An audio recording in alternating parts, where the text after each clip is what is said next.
Hello, hello. Welcome back. Reporting live from UK, England, about 50 miles from London. No longer in Spain. I'll take this out because I can't even hear myself. I'm surrounded by nature. It's so beautiful, and I'll be here for another couple of days. So, yeah, just an update on my last story. Because the last story I posted was about leaving my house and trying to get the deposit back with the landlord, and that was really stressful. But in the end, I guess, okay, I'll just explain what happened. So I was living in that apartment for the past 2 years that I was living in Valencia, and in the apartment we have 4 rooms, and I was the most stable tenant, meaning that I have seen many people come and go, and I've seen how the landlord has treated them when it comes to returning back the deposit. Well, I'm going up the hill. I think you can hear that in my voice. So I knew that the landlord was he was not a trustworthy character when it comes to deposits. So, however, in my contract it said very clearly, black on white, that the deposit is returned upon the expiration of the contract. So if the contract ends on the 30th of July, then I get my deposit back on the 30th of July. Despite that, I knew I was going to have problems. So months before I was leaving the apartment, I had written to the landlord and I just wanted to confirm. I said, hey, everything's good, but just wanted to confirm what is going to happen on the day of my departure. And he clearly stated that we revised the room, we looked at everything's fine, you give me back the keys and I give you back the deposit. So he said that not once but twice. So that was on WhatsApp, but I even asked him if he could give it to me in written form, something which would be, closer to a legal written statement. Not a legal written statement, but a statement that could be used, if things got to that stage. And he was like, no, don't worry, it's fine. That's just the way we're going to do it. That was reassuring. But coming up to the end of my contract, I still wasn't convinced. So before paying him my last installment, I said to him again, I was like, please confirm, we all good, we're on the same page, no freaky business. And he was like, no freaky business. So I paid him my last installment. Well, I think I'm in an orchard. Hang on, I think it's a plum. It's a plum. I'm in an orchard and it's so beautiful. The place where I'm in now, it is picturesque, idyllic, quintessential English town in Kent. It is so beautiful. I am now wondering, is this private property? And maybe if somebody sees me with a camera, they might think I am invading their privacy or some sort of a journalist. So I'm going to put the camera away, enjoy this, and then resume the story once I'm back. Okay, out of the orchard, nobody saw me, nobody said anything, and I actually even took a plum and ate that plum. And I'm gonna make a mental note to return to that orchard and eat more plums, but not in a thiefy way, just every now and again come and eat a plum. So yeah, back to my landlord case. Anyway, once I paid him my final installment, he completely changed his tune and was like, no, we do not return the deposit on the last day. We, by law, have 30 days to return the deposit. And he proceeds to show me some Google links, and I was like, listen, I know what the law says. I inquired myself. I spoke to the lawyer about this, which is true, I did. Cut out there.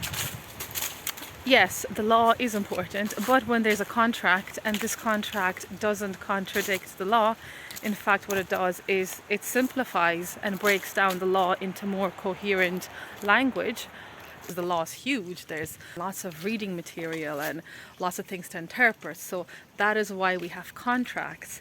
So if in the contract it explicitly says a term that does not contradict the law, then the contract prevails. And in this case, our contract prevailed, where it said that he returns a deposit to me on the day. Anyway, long story short, I was in the right, he was in the wrong. And you know what? That did add a little bit of stress to my last few weeks in Spain. Unnecessary stress, but I had to deal with that. So on the day that the landlord came, he came in the morning, and he wasn't giving me back my deposit, not the full deposit anyway, and his reasons were completely invalid. So I said to him, listen man, I am not leaving until I'm getting my full deposit back. End of. I wasn't there to negotiate, I wasn't there to argue, I just stated the facts, and that was that. I don't think I made it clear earlier, but the landlord had no reason to withhold my deposit, as there was no damage to property. Everything was in place. There was no excess usage of bills, and the only reason that he wanted to wait 30 days was so he could, so I'd be out of my room, I'd be out of the country, and then whatever amount he decides to put back into my account, then he can decide, and there's no one to debate or tackle him on the issue. And this actually happens to my previous housemate, so I am very, very clued in and very knowledgeable on the shit goings of that landlord. Basically, with the other tenant, they waited 45 days until returning him the deposit, even though that was against contract. They deducted over 50% of his deposit for no reason, and he wasn't in the country to do anything about it. Well, no, he was in the country, but he just said like, look, fuck, I don't give a shit. But I'm not that kind of girl, so I was gonna fight this one. Shitty landlord. I had no reason to leave that house without my deposit. And he got angry, and he was like, well, if you're not going to get out of here, I'll get you out of here. So he made a move towards my stuff to try, and I guess it did trigger him, the fact that I was quite adamant on not leaving the room. And he made a move to go and remove my stuff out of the room, and I got between my stuff and him, and I said, don't touch my stuff, don't touch me, because we were now very close to each other. And he made another move towards my stuff, and I said, if you move and if you touch my stuff, if you touch me, I will scream. And genuinely at that moment I did feel a little bit, I felt powerless, because if anything was to happen, I was alone in the house. I was alone with a man who I knew he wouldn't do anything to physically harm me, but when you're in a situation of high tension and high stress, it's a little bit stressful. So I think when I said that put him a little bit on guard, because there's lots of stories in the news of girls blaming men for sexually assaulting them, whether it happened or it didn't. I don't know, but no man wants to be in that situation, that position where he's being accused falsely of sexual assault.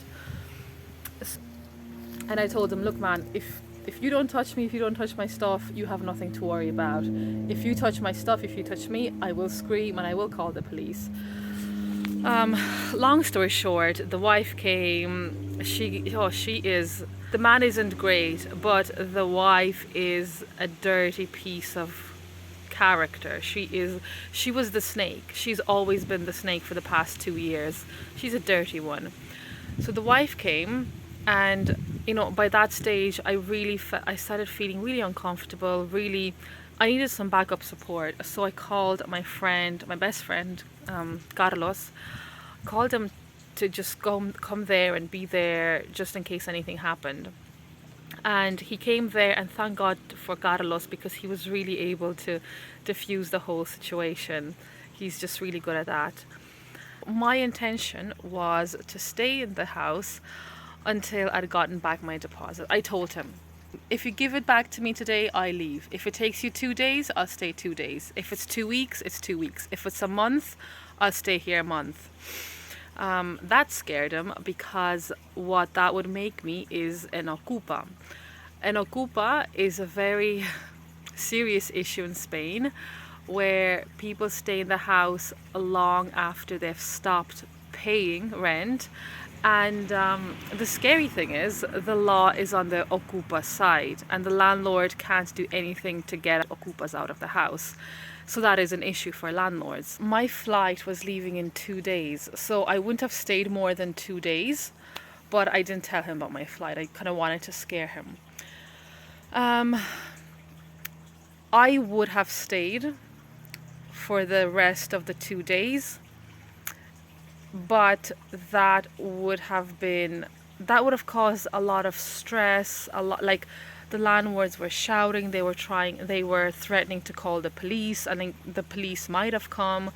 They were threatening to pursue legal charges. Nothing was going to happen. It was a Saturday. Even if the police came, the most that they could do was probably take my name, ask a few questions, but there's nothing that they can do. They even threatened to call a team of, so there's this like team of people who come in and they get people out of the house. So there's a service in Spain created to get rid of ocupas. That is how crazy the situation is. However, you'd have to pay like over $1,000 for these big bulky men to come and pull the person out of the house, which first of all, they would not pay the grand to get me out of the house.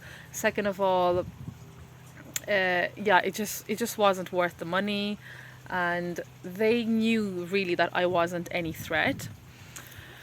So I could have stayed very comfortably in the house. Well, comfortably. Nobody would have taken me out of the house. I could have stayed, but it would have been a very stressful 2 last days to spend in Valencia.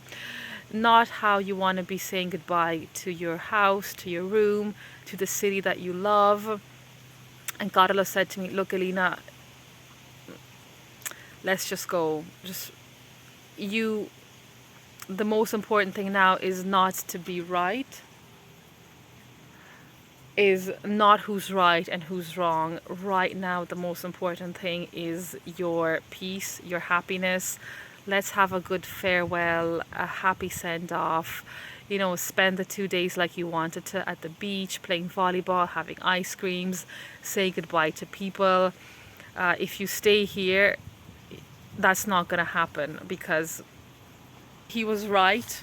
He was so right. And it pained me to walk out of that house having lost a part of my deposit, because in a way, like, they had won. And I'm very stubborn when it comes to justice, especially when I feel like I've been wronged. I fight till the end to get my justice. But at the same time, what I learned from this experience is that it's not about who's right or wrong. Sometimes it's more important to preserve your peace and to just preserve your nerves. You might have lost this small battle, this conflict with a landlord, but if you look at the whole picture, what's more important? It's your sanity. You lost the battle, but you win the war. And by leaving the house, by staying the last 2 days with my friend, by having the best 2 days that I could ever have had, the last 2 days, I had great farewell, great time at the beach with my friends, great time with Carlos. I won the war. I lost the battle with the landlords, but I won the war. And even though it took me it took me time to come to terms with the fact that I walked away and I didn't get my full deposit back. But even to this day, I'm not 100% calm about this, but at the same time, I know I did the right thing. And another thing which I didn't want is to leave my room upset. I didn't want to leave kicking and fighting, because that room, that space has been a safe haven for me for the past 2 years. It was there for me, this cozy spot, when I was studying for my CFAs, cooped up, all alone, long hours, horrendous. Like, CFA was the hardest thing that I've ever done in my life. And I was there in my room in this comfortable space, and I remember packing everything up and leaving the room. I took the last 5 minutes to just be there by myself and to to thank my bed, my table. I just lay in bed. Once everything was packed, I lay in bed and I was saying, thank you, room, thank you, room. I love you, room. I'll miss you, room. Thank you so much for everything that I've done for me. And that was important for me because it gave me closure. It was important for me to leave happy and to leave grateful and to leave with good memories. Like, if the police had come, and even though they wouldn't have done anything, I would have still been in the room. I did not want the police or external men or the landlords. I didn't want them to taint my room. I didn't want them to be in my room, in my personal space, and I didn't want to leave with having this memory of fighting and conflict in this beautiful space of mine. So that is the reason I left. Yeah, I lost some money, but I didn't lose the good memories that were in my room, as corny as that sounds, but it was important for me. And now fast forward to, so that's been about a week ago that I moved out of the room. I'm no longer in Spain, I'm in England. I'm starting, a new chapter in my life, and I'm really excited for it. And I left when I had to, and I think I made the right choice. No, I know I had made the right choice. So unfortunately I can't really say much what I'm doing. Well, I can say, but I'd rather not talk about things before they happen or they manifest. So when I have more things to tell you, or when I'm a little bit sure of my situation, I will update you. And I like doing these little vlogs. They're a way for me to talk, and I like talking, and I talk to myself all the time, but I also find it really hard to just sit down in my room in front of the microphone and talk. So coming outside, like being in nature or walking, is a really good way for me to feel comfortable as I talk to you. So guys, thank you for listening, and I will talk to you soon.